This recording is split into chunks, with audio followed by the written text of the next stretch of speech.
कुठल्याही तालुक्याचं पद नसताना आज आपल्या आगळ्या वेगळ्या बूथ कमिट्यांच्या मीटिंगच्या निमित्तानं आपण सर्वजण या ठिकाणी उपस्थित राहिलात. मी सर्व युवकांचं या ठिकाणी मनापासून सहर्ष स्वागत करतो. मित्रांनो, स्वागत करत असताना आपण बघितलं का आपल्यावर ही वेळ का आली. मित्रांनो, ज्यावेळेस माझ्यासारख्या एका कार्यकर्त्याचा वापर होतो त्यावेळेस काय दुःख होतं हे फक्त मलाच माहित आहे. मित्रांनो, तुम्ही बघितलं असेल 2019 ला आपण सर्वजण खांद्याला खांदा देऊन ज्या व्यक्तीचं काम केलं त्या व्यक्तीने आपला अख्खा तालुका या ठिकाणी वाऱ्यावर सोडला.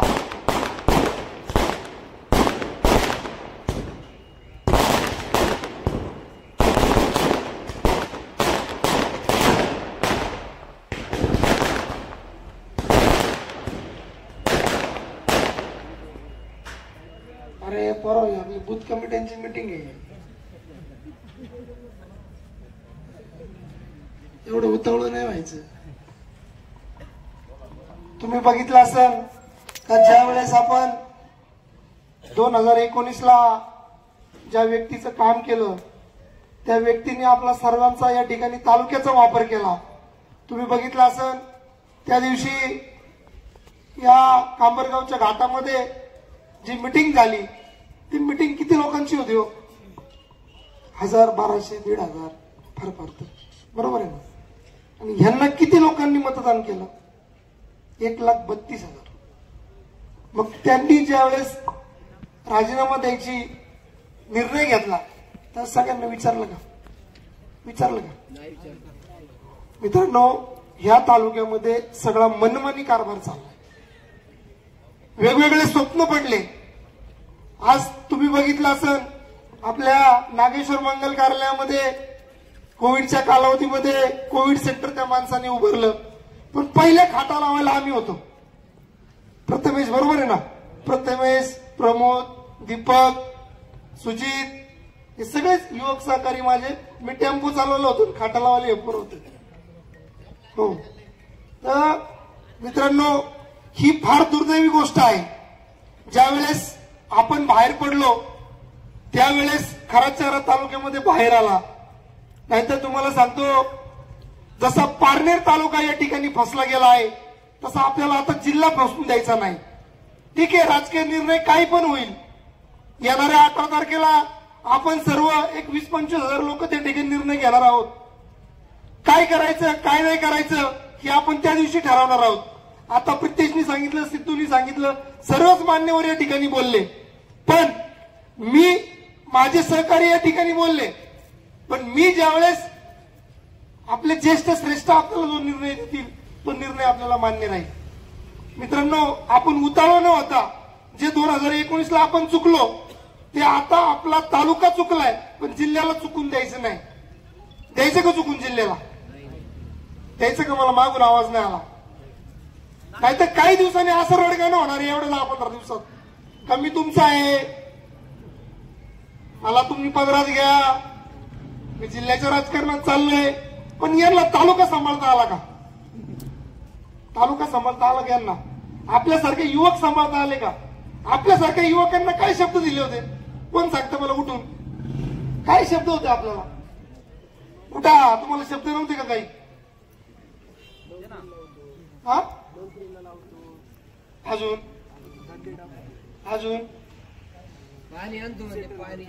पाणी आणतो. झालं का? काही झालं का? डोळपुरली एमआयडीसी. आता मी कुठे एका क्लिप मध्ये ऐकलं का अख्ख्या जिल्ह्यात एमआयडीसी होणार आहे. अख्ख्या जिल्ह्यात जर एमआयडीसी झाल्या, निम्म मध्य प्रदेश आणि निम्म बिहार अख्ख्या जिल्ह्यात. त्याच्यामुळे सगळ्यांनी सावध व्हा. तुम्ही जर सगळ्यांनी माझ्यासारख्या कार्यकर्त्याला ताकद दिली तर तुम्हाला सांगतो इतिहासात झाले नाही असे कामं होतील. तुम्हाला सांगतो, आज तुम्ही बघा, आपण सगळे एका व्हायचेत. काही ज्येष्ठ मंडळी या ठिकाणी बसलेत. वरून मला सांगा, आज आपल्याला कोण आधार देतं? आई वडील. ह्या वयात आपल्याला आपले आई वडील आधारतात. आपण आपल्या आई वडिलांचा ह्या वेळेत आदर व्हायला पाहिजे का नाही? 25-30 वर्षापूर्वी जे कोणी आज माजी आमदार होऊन गेले त्यांनी पुढच्या 30 वर्षामध्ये तालुक्यामध्ये काय होणार आहे, कशासाठी आपल्याला काय निर्णय घ्यायचा आहे, ही पेरणी त्या लोकांनी केली होती. आज काय परिस्थिती आहे, काय परिस्थिती? बाहेरचे लोक येऊन 3-3.5 हजार म्हणले मला 10 रुपये दे. मी हॉटेलमध्ये गेलो म्हणलं मला 10 रुपये दे. मला एक सांगा, ह्या 10,000 रुपयांनी माझं कुटुंब चालणार आहे का? बरोबर आहे ना? आणि त्याच हॉटेलच्या मालकाकडे गेलो, त्यांचे 2, 4, 5, 7 हजार रुपये काय दिवसाला कमवत असतील, ते कुटुंब चालवतील का फकीर भिकारी कुटुंब चालवत? मला सांग, कोण कुटुंब चालवत? मग तुम्ही हे समजून घ्या. फकीर फकीर फकीर फकीर जिल्हा चालू शकतो का? आवाज द्या, आवाज. फकीरांनी तालुका चालवला का? मग कुठंतरी शाने व्हा, कुठंतरी ह्या गोष्टी थांबल्या पाहिजे. नाही तर आपलं वाटलं होणार, आपलं वाटलं झालेलंच आहे. आपण कुठेतरी हे थांबवलं पाहिजे, जिल्ह्याला सांगितलं पाहिजे. जिल्ह्याला जर आपण ओरडू सांगितलं का पारनेर तालुक्यात काय चाललंय, तरच काहीतरी होईल. मित्रांनो, 2019 मध्ये ज्या वेळेस एक सभा झाली, त्या सभेमध्ये उद्धव साहेब ठाकरे आले होते. त्यावेळेस दगडफेक झाली होती, माहिती का? हे प्रितेश कुठे? प्रितेश मला सांगितलं होतं त्यांनी दगडफेक करा. म्हणजे सगळ्यात मोठी या तालुक्यामध्ये जर फसवणूक कोणी झाली असेल तर प्रत्येक शिवसैनिकाची फसवणूक झाली, प्रत्येक शिवसैनिकाची फसवणूक झाली. आज आम्ही छाती ठोकपणे सांगतो या भाषणाद्वारे का पारनेर तालुक्यातील सर्व शिवसैनिकांनी या ठिकाणी जागृत व्हा, जागृत. तुमची फसवणूक झाली तशी जिल्ह्याच्या राजकारणामध्ये आज प्रत्येक शिवसैनिक असेल त्यांनी या ठिकाणून अलर्ट व्हा का ह्या माणसांनी शिवसैनिकाची फसवणूक केली, ह्या माणसांनी पवार साहेबांची फसवणूक केली, ह्या माणसांनी दादांची फसवणूक केली आणि परत आता जिल्ह्याची फसवणूक करून राहिलेत. त्याच्यामुळे सर्व तालुक्यातील मायबाप जनतेनी, जिल्ह्यातील मायबाप जनतेनी या ठिकाणी अलर्ट व्हा. हा माणूस फसवा आहे, मी माझ्या हातावर गोंधून घेतला. हा माणूस जर माझा होऊ शकत नाही ना, जिल्ह्यात कोणाचाच होऊ शकत नाही. कारण सख्या भावापेक्षा मी प्रेम केलं जास्त, सख्या भावापेक्षा मी त्यांना जास्त दिलं, माझ्या एवढं कोणीच दिलं नाही. त्यामुळे या स्टेजवरून मी सांगतो, प्रत्येक नागरिकाला मी या ठिकाणी सांगतो का सावध व्हा, सावध व्हा. एवढीच या ठिकाणी विनंती करतो. आणि आपली बूथ कमिट्यांची मिटिंग आहे, या ठिकाणी जास्त मी काय बोलत नाही. बूथ कमिटीच्या सर्व युवकांनी या ठिकाणी लक्षात घ्या. आजपासून आपलं काम चालू झालं. उद्या सकाळी उठले रोज 10 माणसांना सांगायचं, रोज नवीन 10 माणसांना भेटा. मी त्या ठिकाणी जाऊ शकत नाही, तुम्ही प्रत्येक जण सांगू शकता. आपल्या आई वडिलांना सांगा, आपल्या मामा मामीला सांगा, आपल्या मावशी काकांना सांगा, भाऊकीला सांगा, सगळ्यांना सांगा. जर आमचं या ठिकाणी भवितव्य घडवायचं असेल तर आपल्याला योग्य निर्णय घ्यावा लागेल. आपल्याला सुशिक्षित उमेदवाराला मदत करावी लागेल. तुम्ही जर म्हणले फकीराला मदत करायची, जमणार नाही. ते जसे फकीर आहे तसे ते फकीर नाही, ते श्रीमंत ना आपण फकीर होऊ. त्याच्यामुळे सगळ्यांनी त्या ठिकाणी सावध व्हा, एवढंच या ठिकाणी बोलतो. आणि 7 तारखेला कामोठ्याला आपण त्या ठिकाणी सभा ठेवलेली आहे. काही लोक म्हणायचे का कामोठा माझा बाले किल्ला आहे, पण कामोठा या पट्ट्यांनी जुळून दिला होता. या पट्ट्यांनी तुम्हाला 7 तारखेला दाखवतो मी. त्या कामोठ्यात कोणामध्ये किती लोक आहेत आणि कोण काय काम केलं आणि कोणी त्या ठिकाणी मतदान घडून आणलं हे मी सांगतो. त्यामुळे सगळ्यांनी जसं जमन तसं त्या ठिकाणी ताकद द्यायला या. जर कोणी नातेवाईक असतील त्यांना सांगा का कामोठ्यात जा, तिथं सगळी रियालिटी सगळ्यांना कळेल का कोणामागे किती पब्लिक आहे. आणि सगळ्या युवकांना या ठिकाणी माझी विनंती आहे, तुम्हाला मी जिम्मेदारी देऊन चाललोय, माझं एकट्याचं काम नाहीये. जर याच्यात काही बरं वाईट झालं तर तुमच्या भावाचा जीव जाणार आहे. कारण माझ्यासारख्या कार्यकर्त्याला आज धमक्या येऊ राहिल्यात का तुला मारीन, तुला ठोकीन, तुला असं करीन, तुला सोडणारच नाही. तर मित्रांनो, ही लढाई फक्त माझी तुमच्यासाठी आहे. आपल्या आई वडिलांना आपला आधार झाला पाहिजे. आपले आई वडील आपल्याकडे आशांनी बघतात, तर आपण त्यांना आधार झालो पाहिजे. तुम्हाला सांगतो, जर सुपा एमआयडीसी ही जर आपल्या युवकांच्या हातामध्ये जर आणायची असेल तर आपल्याला हे काम हातात घ्यावं लागणार आहे. घेणार आहे का हातात? रोज 10 माणसांना सांगणार आहे का? इथं किती युवक आहेत? 200-300 युवक आहेत. रोज 10 माणसं जुळवली तर 3000 माणसं रोज जुळवता तुम्ही. प्रत्येकाला आपला विचार सांगा, प्रत्येकाला आपण काय करणार हे सांगा. आहे का नाही परिस्थिती? तुम्ही बघितलं असेल 2019ला ज्या वेळेस पारनेर तालुक्यामध्ये जनसंवाद यात्रा निघली, ती जनसंवाद यात्रा भावनिक करण्यासाठी निघली होती ना. तशीच यात्रा आज स्वाभिमानी यात्रा. अहो यांचा स्वाभिमानच काय सगळ्या ठिकाणी. स्वाभिमानी यात्रा जिल्ह्यात निघाली. तुम्ही मला सांगा, या जनसंवाद यात्रेमध्ये मी तर कॅप्टन होतो का नाही? होतो ना. ज्या वेळेस जनसंवाद यात्रा काढायची त्यावेळेस आम्ही सगळे एका रूम मध्ये बसलो. ह्या महाशयांनी आम्हाला सांगितलं का आता आपण समजा निगोज मध्ये गेलो, निगोज मध्ये गेल्यावरती कोणी कोणता चेक द्यायचा, कोणी फुलं टाकायचे, कोणी कसं घोषणाबाजी करायची, हे सगळं प्लॅनिंग झालं होतं. त्या प्लॅनिंगचा कॅप्टन मी होतो. तशीच आज पारनेर नगर जिल्ह्यामध्ये जर होत असेल तर हे कुठेतरी आपल्याला थांबवायचे का नाही थांबवायचे? थांबवायचे नक्की. कसं थांबवायचं? त्याच्यासाठी आपण आपल्या तालुक्यामध्ये आता तुम्ही जे स्वागत केलं, जे तुम्ही आतिषबाजी केली, ते न करता आपण प्रत्येक घरात गेलो पाहिजे. प्रत्येक मायबापाला सांगितलं पाहिजे का बा आपण जसं 19ला चुकलो, जसं तालुक्याची फसवणूक झाली तशी आता जिल्ह्याची फसवणूक व्हायला चालली. तर आपण आपल्या घरातून सुरुवात करायची का सक्षम माणूस कोण आहे आणि फकीर कोण आहे. मला एक सांगा, समजा तुम्ही जर आज बाहेर पडले तर आपल्याला पुढचे दिवस सुखकर जातील. नाही तर तुम्हाला सांगतो फकीराकडे लय मालमत्ता झालेली.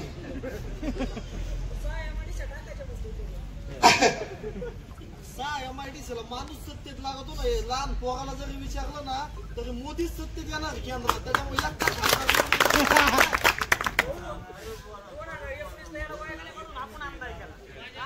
याला 5 वर्ष त्याला खासदारकीचं स्वप्न पडलं तर 6 जिल्ह्यात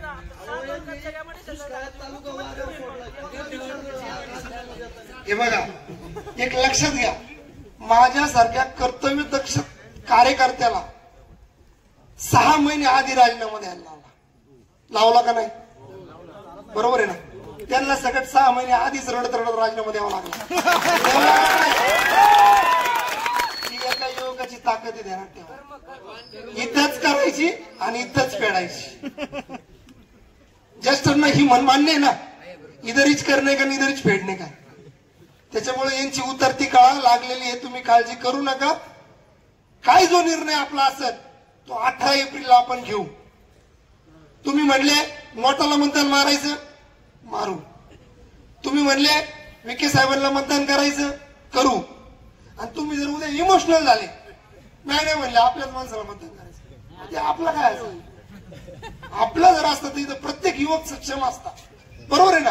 तुम्ही म्हणले ना उद्या मला नोटाला मतदान मारायचं, 25 ते 30 हजार आपल्या बरोबर युवक आहेत, त्यांना आपण ओपन सांगू का नोटाला मतदान मारा.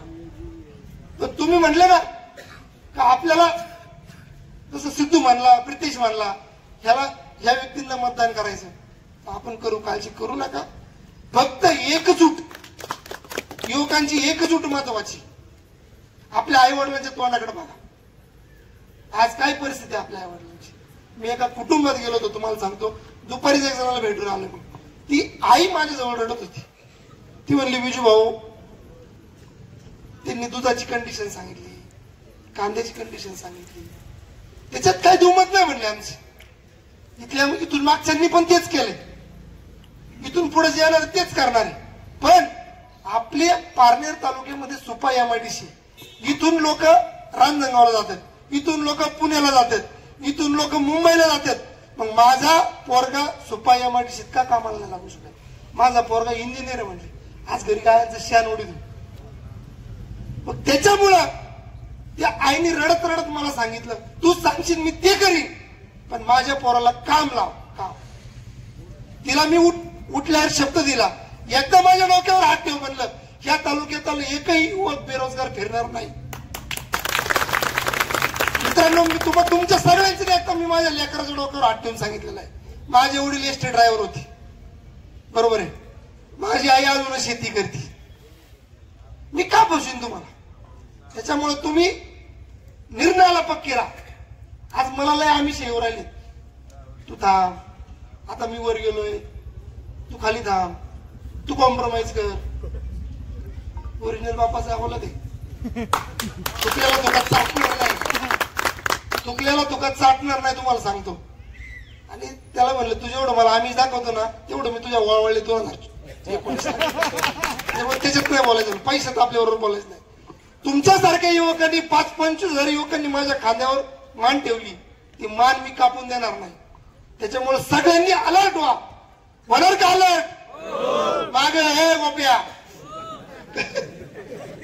अलर्ट व्हायचं. धंदा पाणी लागतो ना, आई वडिलांचे तोंडावर सुख बघायचं ना, हा. त्याच्यामुळे अलर्ट व्हायचं. सगळ्यांनी सांगायचं, शेजारी पाजारी आई वडील सगळे, मावशी काका सगळ्यांना सांगायचं का एका सक्षम माणसाबरोबर आपल्याला राहायचं. फकीर नको. त्याला तू फकीर आहे ना, तू जोळे घेऊन आता फिर सगळीकडे. आता मी ते यात्रेला नाव दिलेलं आहे, भीक मांगो यात्रा. भीक मांगो यात्रा चालू झालेली. अरे त्या दिवशी ते एका शेतकऱ्यांनी त्यांनी दाखवलं का शेतकऱ्यांनी मला बंडल दिला. तुम्हाला ती परिस्थिती सांगू का? त्यांच्या पाठीमागे आहे ना, एक MIDCला आहे ना, एक हा, त्यांनी ते शेतकऱ्याला हातात पैसे दिले की बंडल ठेव म्हणे ते. अरे असं कुठे या शेतकऱ्यांनी मला पैसे दिले? काय बालिशपणा आहे ना. बंडल बी मोजता सगळं मला माहितीये. आता मी सांगू तुम्हाला, एक एवढा बंडल 2 लाख आहेत का? आपल्या तालुक्यातलं त्या भागातले गाव, मी नाही सांगत ते गाव माझ्या बरोबर आहे. त्या गावात मी एका प्रतिष्ठित माणसाकडे गेलो, त्याला माझा चेक फाडून दिला. म्हणलं याच्यावर 1,21,000 रक्कम टाका आणि मीडिया समोर देऊन टाका यांना. ते चेक मी दिला, त्यांनी दिला मी सांगितल्याप्रमाणे. अरे तिथं रोजांनी जाणाऱ्या बायांनी, माता भगिनींनी 100-100 रुपयाची वर्गणी करून यांना दिली. आणि परत 5 वर्षात हा व्यक्ती त्यांच्यापाशी गेला नाही बरं. अशी परिस्थिती. आज भाळवणी गानाची ही बूथ कमिटीची मीटिंग, त्या बूथ कमिटीच्या मीटिंगचा अर्थ असा आहे मित्रांनो, की येऊ घातलेल्या लोकसभा आणि विधानसभेच्या निवडणुकीला आपल्याला सामोरं जायचं आहे. या निवडणुकीला सामोरं जात असताना प्रत्येक गावामध्ये, जसं भाळवणीमध्ये 4 बूथ आहेत, कोरेगावमध्ये 4 बूथ आहेत, अशा प्रत्येक गावामध्ये कुठं 2, कुठं 3 वाड्या वस्त्यांवरती बूथ असतात. आणि त्या बूथ कमिटीच्या माध्यमातून आपल्याला आपल्या हक्काचा नेता निवडून देण्यासाठी, आपल्या हक्काचा माणूस उभा करण्यासाठी मतदान घडून आणणे, मतदाराला त्याचा हक्काचा अधिकार त्या ठिकाणी मिळवून देणे, हे काम बूथ कमिटीच्या माध्यमातून केलं जातं. आणि मग म्हणून विजूभाऊंच्या माध्यमातून आपण प्रत्येक गावामध्ये गावाच्या लोकसंख्येनुसार आणि बूथ संख्येनुसार आपण काही युवकांची उच्च शिक्षित आणि चांगल्या विचाराची टीम आपण प्रत्येक गावामध्ये नेमलेली आहे. आज भाऊ गेल्या 1 वर्षापासून प्रत्येक गावामध्ये जाऊन जनजागृती करत आहेत. विजूभाऊंच्या माध्यमातून आम्ही सर्व युवक प्रत्येक गावामध्ये, खेड्यापाड्यामध्ये, वाडी वस्तीवरती जाऊन तालुक्यामध्ये चाललेली परिस्थिती जनतेसमोर आणण्याचा प्रयत्न आम्ही करतो आहे. परंतु ही सगळी गोष्ट करत असताना आम्ही प्रयत्न करतोय, परंतु तुमच्या सर्वांच्या साथीची गरज आमच्या प्रयत्नाला आहे. आज विजूभाऊंच्या माध्यमातून तालुक्यामध्ये असणाऱ्या बेकारी बेरोजगारीचा प्रश्न असेल, शेतकऱ्यांचा, कष्टकऱ्यांचा, महिला भगिनींचा प्रश्न असेल, आम्ही ज्या ज्या गावामध्ये जातो त्या गावामध्ये असंख्य अशा अडचणी आणि जनतेच्या बाबतीत असणाऱ्या समस्या आमच्या कानावरती येतात. आणि आम्ही त्या समस्या आमच्या डोक्यामध्ये आणि विजूभाऊंच्या ऑफिसमध्ये अक्षरशः रजिस्टरवरती लिहून ठेवलेल्या आहेत की कुठल्या गावामध्ये काय समस्या आहे, कुठल्या युवकाचा कोणता प्रश्न आहे, कुठल्या शेतकऱ्याचा काय प्रश्न आहे, कुठल्या महिला भगिनीचा प्रश्न आहे, कुणावरती अन्याय झाला, कुणाला कशा पद्धतीने त्रास झाला, हे सर्व आम्ही लिखित आणि आमच्या डोक्यामध्ये आहे. आणि येणाऱ्या काही काळामध्ये त्याचं उत्तर आम्हाला देण्यासाठी तुम्ही विजूभाऊंच्या माध्यमातून आमच्या पाठीशी, आमच्या लेकरांच्या पाठीशी उभं राहावं, एवढी विनंती या बाळवणीच्या नागेश्वराच्या पावनभूमीमध्ये तुम्हाला करतो. भाऊ, आता लोकसभेच्या निवडणुका येऊ घातलेल्या आहेत. तुम्ही कुठल्या पक्षासोबत आहात, कुठल्या विचारासोबत आहात, आज जनता संभ्रमामध्ये आहे. पारनेर नगरपंचायतीचं नगराध्यक्ष पद असेल किंवा आता सध्याचं नगरसेवक पद असेल, तुम्ही आदरणीय शरदचंद्र पवार साहेबांच्या राष्ट्रवादी पक्षाच्या घड्याळ चिन्हावरती लढवलेलं आहे. आज घड्याळ चिन्ह अजितदादा पवारांकडे आहे, शरद पवार साहेबांकडे दुसरं चिन्ह आहे. आज आदरणीय सुजयदादा विखे पाटील भारतीय जनता पक्षाच्या महायुतीच्या चिन्हावरती लढत आहेत. आज जनतेला अशी अपेक्षा आहे की विजूभाऊ नेमका काय निर्णय घेणार, यावरती तालुक्याच्या नजरा येऊन पोचलेल्या आहेत. तालुक्याला आज वाटतंय की आज विजूभाऊ सोबत फक्त युवकांची जी फळी आहे, त्या युवकांच्या फळीसोबत ज्येष्ठांनीही उतरावं, परंतु ज्येष्ठ मंडळी तुमच्या निर्णयाची वाट बघत आहेत. आज जेवढे युवक तुमच्या सोबत आहेत तेवढे ज्येष्ठ देखील तुमच्या सोबत आहेत. मी जर आहे तर माझे वडील देखील तुमच्या सोबत आहेत, परंतु तुम्ही जो काही निर्णय घ्याल त्या निर्णयाची ते लोक वाट बघत आहेत रणांगणामध्ये उतरण्यासाठी. भाऊ, आज या बाळवणीच्या पावनभूमीमध्ये बोलत असताना मी आपणाला न विचारता सांगतो, न विचारता बोलतो की येणाऱ्या लोकसभेच्या निवडणुकीनंतर आपली विधानसभेची निवडणूक आहे.